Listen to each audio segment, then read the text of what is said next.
All right, so we had a question.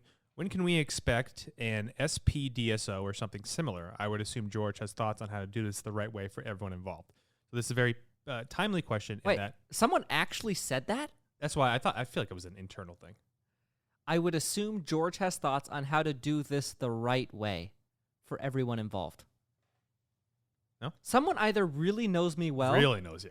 or this is an internal Yeah. T-ball Well, question. anyways, please. And obviously, we don't know the difference. Please go over to the Share Practice podcast tomorrow, Monday, after this comes out, and we will have some thoughts on that. So then, follow-up question: would you?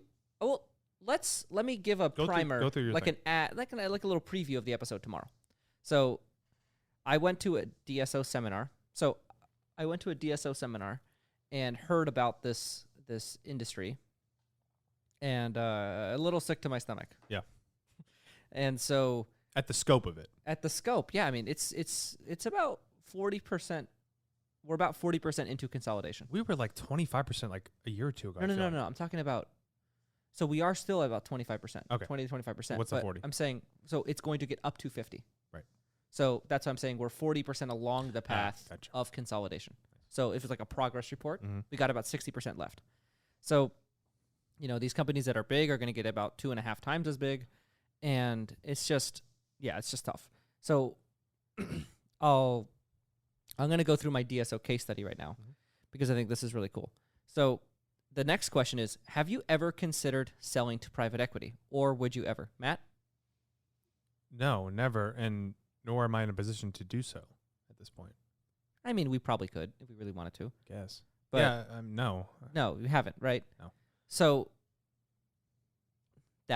this is a great segue to talk about the DSO market. So this is actually kind of funny. So I started dental school, and I was like, all right, I don't know if I've ever talked about this, but I looked up some studies, and I decided I wanted to be a business-minded GP. We'll save the story, and that was the result. And so what I did is I went to the Wharton School of Business. That's what I felt was the best business school. And I snuck onto the class pages and downloaded their syllabi. Nice. And then so I kind of snuck my way into getting some syllabi. They're on like some secondary websites about like school. Yep. They're never going to give some public person access to that. And then I downloaded older editions of those textbooks, and I sort of educated myself. And that was my first sort of beginning business knowledge. And one of the private equity courses that they teach at Wharton talks about, they had this great textbook, Mergers and Acquisitions from private equity. And so it's this whole class teaching private equity. And so in that textbook, they talk about the different models. And the one that's done in dentistry is called an LBO, a leveraged buyout. And so what they do is, I'm going to go through an example. So let's just say this is how a DSO is formed. We get Evan, right? Or no, like a listener like Evan, right? You're like, I want multi-practice. I want to take advantage of this multiple arbitrage. So I'm going to buy practices at 4x and sell them at 8x. And so the first 5 or 6 offices you buy are kind of, lending is simple. And then lending gets really complex. And the goal for this dentist is to get as big as possible. Well, it's just find money in any way you can and acquire practices.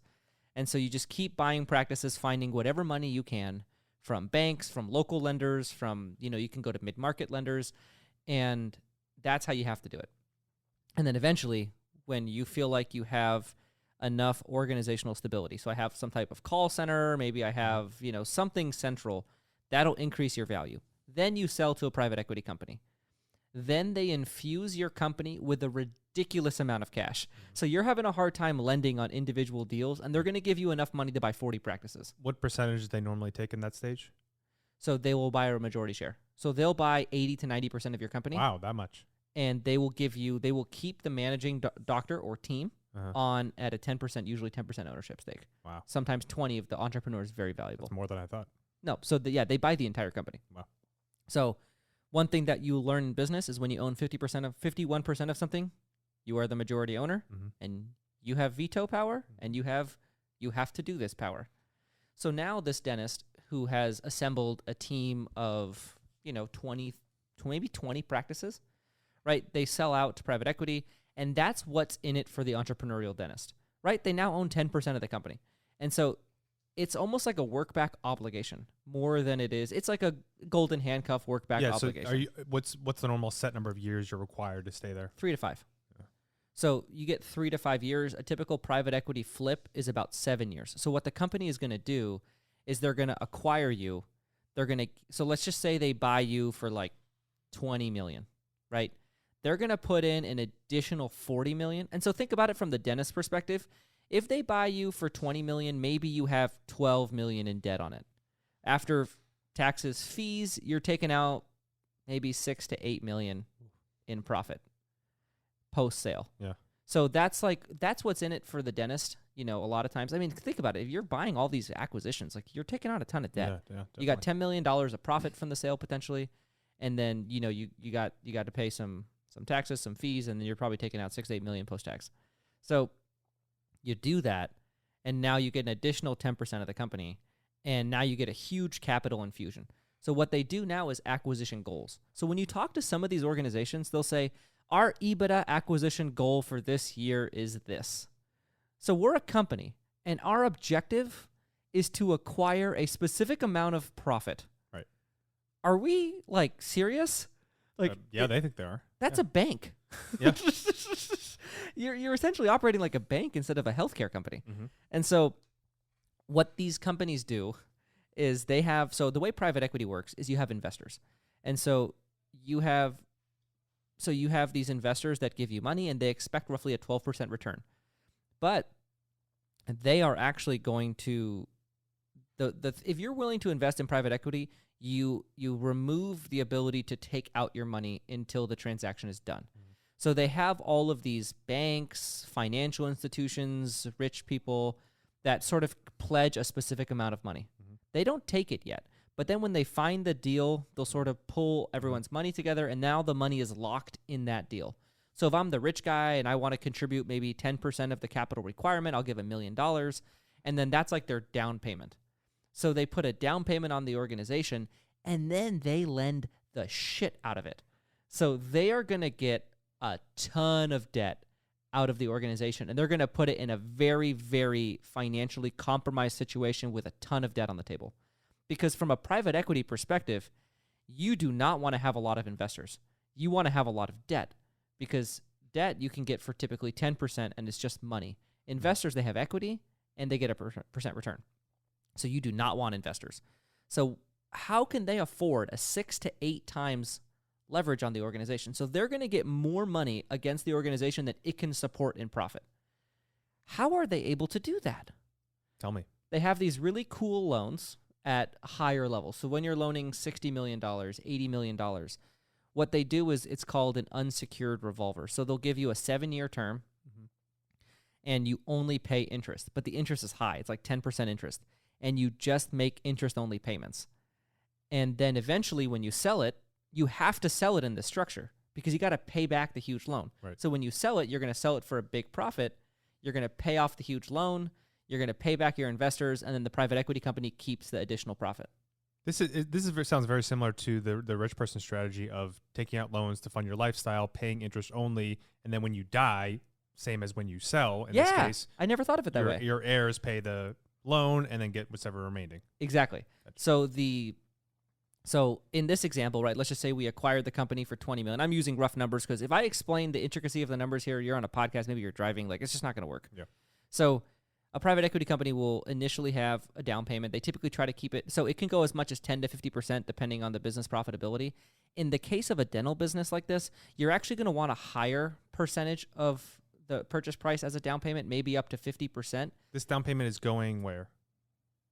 So like, when you buy a house and you get some amount from the bank, certain amount from your down payment. Gotcha. Right? So in this case, the private equity company is actually going to want to have a large down payment because they need to lever the organization for a large capital infusion. So they're going to put a larger down payment initially, and then they're going to then use that organization's cash flow to get one of those cool loans that you don't pay any principal on, you just pay interest. Mm. And then they're going to ride that out for 7 years on interest-only payments. So a typical DSO in this phase, 60 to 80% of their operating profit is going to interest payments. Wow. Nuts. And they're not even paying principal. Yeah. Like, when you look at your car payment, it's like $400 a month, 120 of Yeah. interest, and like the rest are like $50 in interest. Like these guys, 60% of their profit at times is going to paying interest. Like they are really levering. They're like wringing all the possible capital out of this cash flow. And then what they're going to do is they're going to keep buying businesses. And they do that because of the multiple arbitrage. That's the value of this business. It's not the cash flow. It's the ability to buy at 4x and sell at 8x, right? So let's just say they bought this group at 8x. They're going to grow it to 60 offices over the next 7 years. And then they're going to sell it for maybe 10, 11. Yeah, how high do the multiples go? So And the what highest do they multiple in the history of the DSO that I've heard of is 18.8. Wow. And Which so one was that? Do you remember? it was Dentamax. Wow. And they have single site growth. So a lot of these DSOs where they miss is they grow through acquisition. Yep. And they don't grow through growing the individual practices they buy. So essentially they buy a practice and they duct tape it to another practice just by like some loose regional management, some HR, and they're not really interested in actually improving the operations at the single site. They're only interested in the gaining the EBIT on their portfolio so that they can then flip it for more money. Why do you think they're not interested in that? It's just not worth their time. And quite frankly, I don't think they really know how to do it. Mhm. Right? You're getting, at this point, once the entrepreneurial dentist, right? Let's talk about the skill set it takes to grow a group like this. You have to be able to buy practices. So you have to be able to screen and know what good deals are and find deals. So your strengths as a dentist to build a 20 practice group is I need to be able to find lending. I need to be able to find offices.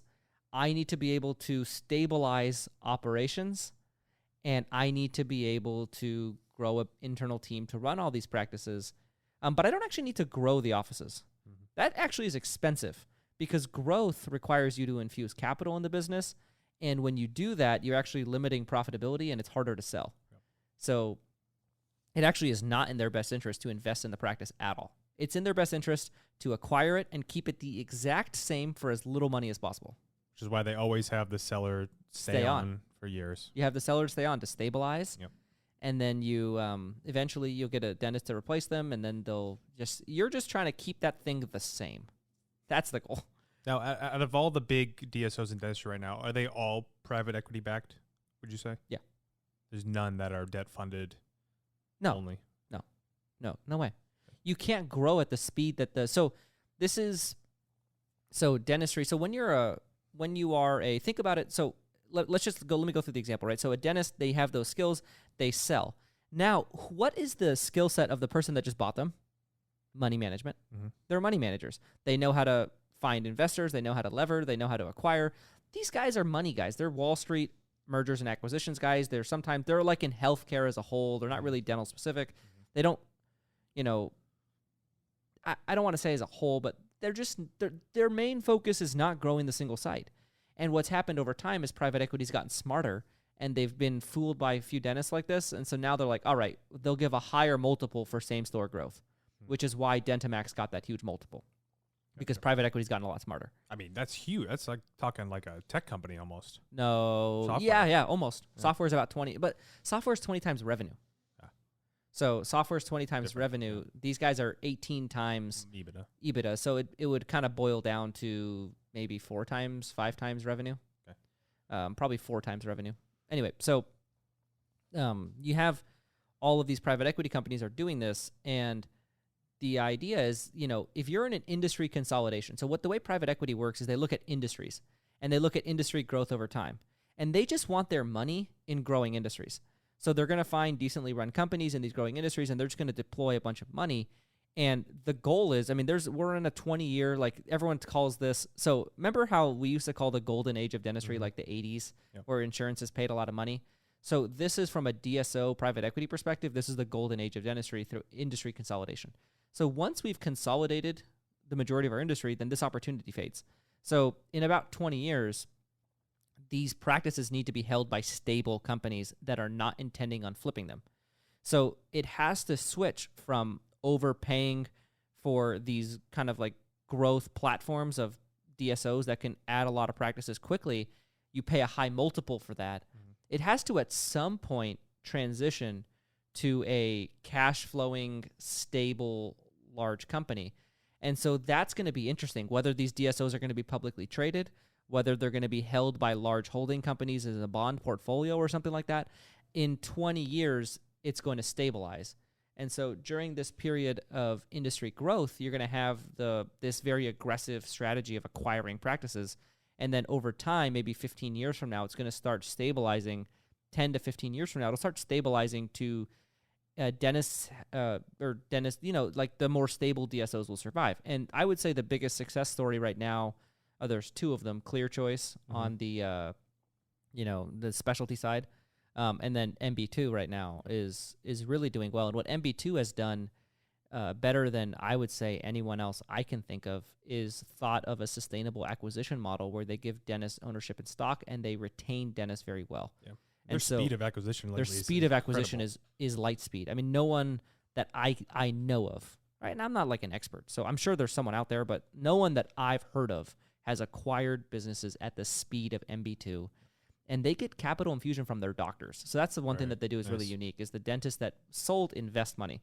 Mm-hmm. So they're invest money for stock in the company. Is that how it works? Yeah. Okay. And so then every time they recapitalize and they sell their company to a different private equity company, all those dentists get paid. You know how many times they've done that? I think 3 or 4. Wow. That's just raw off the top of my head. And how do you know that the terminal velocity of the consolidation in the industry is 50%? They're using optometry as a benchmark. What usually caps it? What are the factors that? Yeah, it's consumer demand. So there are some consumers that, so if you split the dental consumer market in half, it's really half, right? There's the dentists that survive on relationship-based patients, and there's always going to be that segment of the population that wants to see, and this will probably be more affluent areas. Yeah, this is my town. That want to see a private dentist, and they're more valuable patient financially in terms of dental capital expenditures per year, and they are going to dictate when the consolidation ends, because the patient that does not care who is their dentist, if there's a revolving door of associates or whatever it may be, and these DSOs are stabilizing. So because they're stabilizing dentists, the DSO that can keep dentists and have dentists be productive, they can start stretching the consolidation percentage. So the estimations that we have are optometry, right? So if you think of optometry, right, there's you can go see the optometrist at your America's Best Glasses or whatever, or you could go see your local optometrist who's in the medical plaza. So dentistry is heading that way. Yep.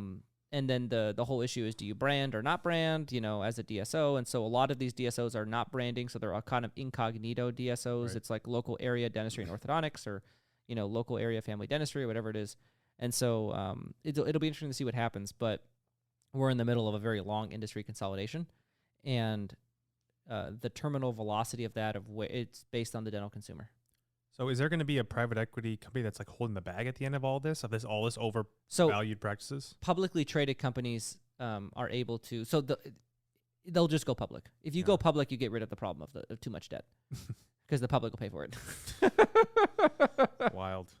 So, but then the alternative is, so this is the scary part, is right now insurance companies are getting in the business of acquiring these very large groups, and insurance companies want to be the resting place for these very, very large groups, because the idea is, from an insurance company's perspective, if I own 4,000 offices spread out throughout the entire country, then I'm going to only send my patients to my offices, and now, we have more leverage against private dentists, and, that's the part of the industry that's a little bit scary. Yeah, I mean, you see this stuff with the dentistry, and Walmart's coming, and they have a contract with Aetna, say, to, provide. Yeah, be one of their exclusives and all that stuff, yeah. So I don't know if the Walmart model is going to be that successful due to the value of and reliability of a dental consumer that frequents. Yeah, I think a lot of people would think that'd be a little weird. Yeah. At least at this stage. But if you go into Walmart, right, there's the Walmart glasses shop, but there's not an optometrist there. It's just where you buy glasses. Right. And so, but, we'll see. We'll see what happens. But it's in a very interesting phase, and the reason they're able to over leverage is because of what's happening. So you left that conference feeling annoyed by this, or you started that conference feeling annoyed by this. Where did you go from there? Yeah, I mean, it can be done better. Yeah, it can be done better, and the way, in my mind, to do it better is to never let private equity get involved. Yeah, because once the private equity company gets involved, you now have a dentist answering to Wall Street. Mm-hmm. And for this to be done well, you need a dentist in charge. Well, how do you grow at their speed without that? Can't. Yeah, you just have to grow. You have to be smarter. You have to grow a different way. You cannot grow through acquisition. What about growing through like a VC venture capital model? What do you mean by that? Like Series A, B, C? Like so the problem with VC, and this is why VC has been in software only, is because they invest in super scalable companies. Gotcha. So they're going to invest in a company. They want a much bigger rate of return, you're saying? Yeah, you need a much bigger rate of return, much higher risk. But then also, like, dentistry is not scalable. Like, I can't go from 500 offices to 4,000 offices in a year without taking on large expense. Right. That's how, like, software companies, that's what it is. Like, you can increase the number of users on a specific software for, like, extremely low marginal variable cost. And that's why they invest in the product a ton, so that once the product is really good, it gets a ton of market share. Now you have a larger profitable company. Gotcha. So think of a company like Facebook. They're one of the most profitable companies in the country. They operate at 37% profit last I checked. And a company like that, that's just software. They don't have a whole lot of hard expenses, and their growth rate is all through users, and like it's like a very server based. So marginal expenses are super low. That's a VC company, because if you can get it to a specific size, it makes a lot of sense to own. So the only other alternative for DSOs to grow without private equity is through debt funding? Yeah. So this is where, this is our only way, right? You have to beat. So this is the problem. A bank is going to loan a dentist 4 times their EBITDA. And a dentist has to be able to be smart enough. And I'm going to use I don't know if that's condescending language, but they have to be smart enough to run a business at less than 4 times. So they have to grow their sites. Yep. They have to be very clever with their capital allocation. And then they can continually lend up to 4 times, so then they can continually get more money. That is the only way to avoid private equity. What if they wanted to get the same type of loans you just talked about with the DSOs have, where it is a higher interest rate and you can go a higher debt? You got to be big. So you have to grow this way to get big, then you can play this game.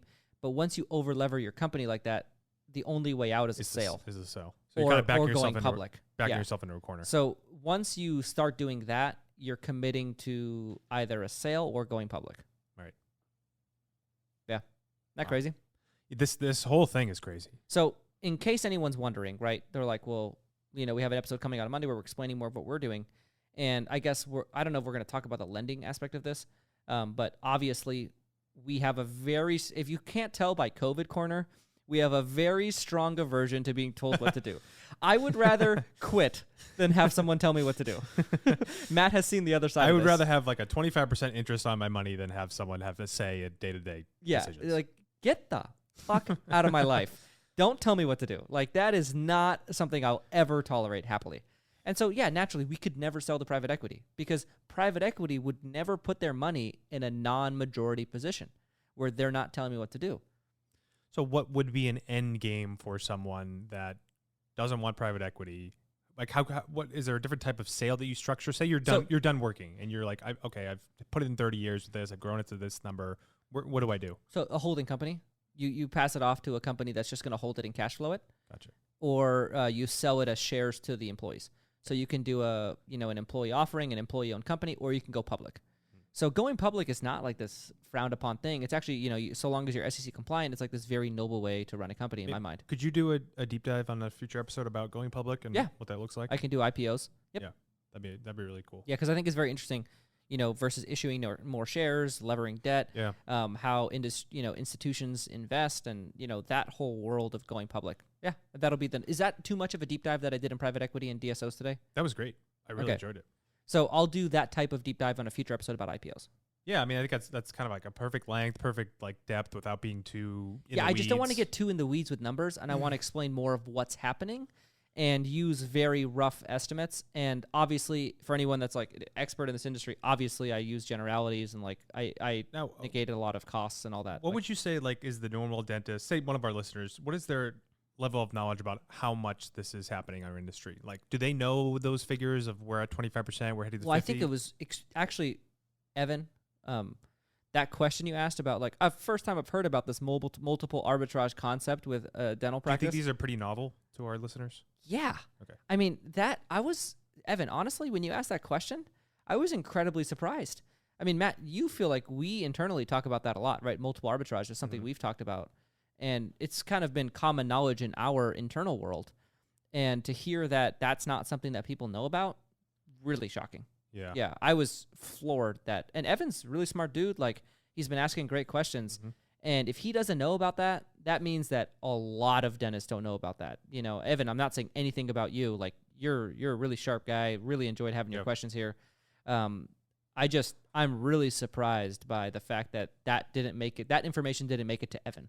Like, I think through our industry media or whatever is talking about this stuff, like, we've got to get this stuff disseminated. Yeah, I mean, it for me at least, it really leaves a sour taste in my mouth about where this industry is going and the tactics they're using to grow practices by just buying and not focus on single site growth. It doesn't sound like they're building a profitable, sustainable business, or that the consumer is benefiting in any way, really, or their employee. I don't know. I don't see anything good other than this, other than lining Wall Street's pockets.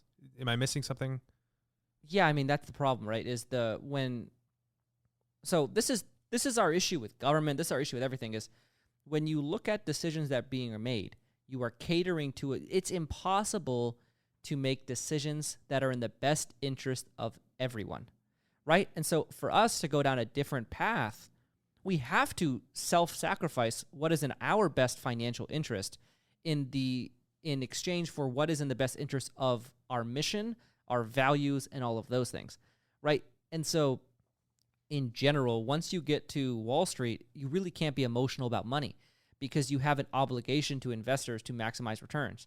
And so you have to be money-based. And that once that happens, it's really hard to do what's in the best interest of everyone else involved. What if this scenario presents itself that you could obtain private equity money, but they wouldn't have a majority share, they wouldn't have a majority say, you would still have full creative control? Yeah, so what private equity really allows for is a bunch of capital infusion. So what you're telling me is I could have private equity somehow own part of my company and give me a capital infusion, or I could just go get the capital infusion on my own directly from the bank and don't need the private equity company in the middle. Would you get enough capital infusion to allow for the type of growth that you would be after? At a specific size, yeah. Okay. Yeah, I mean, if you can sell a bank on your track record and success, and you can show them 3 to 5 years of performance, yeah, you're going to get a lot of money.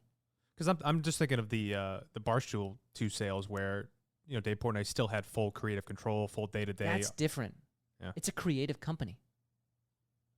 But what if I guess there's no scenario where they would trust your, leadership decision-making ability to continue. Yeah, and that's where, so our advisors tell us this all the time. Like, we have been very clear of our anti-private equity views to them, and they've said time and time again, like, there are good companies out there that aren't like those. Like, those are not all of them. Yeah. And I would never want to put myself in a position where they could tell me, even though they say they won't on the front end.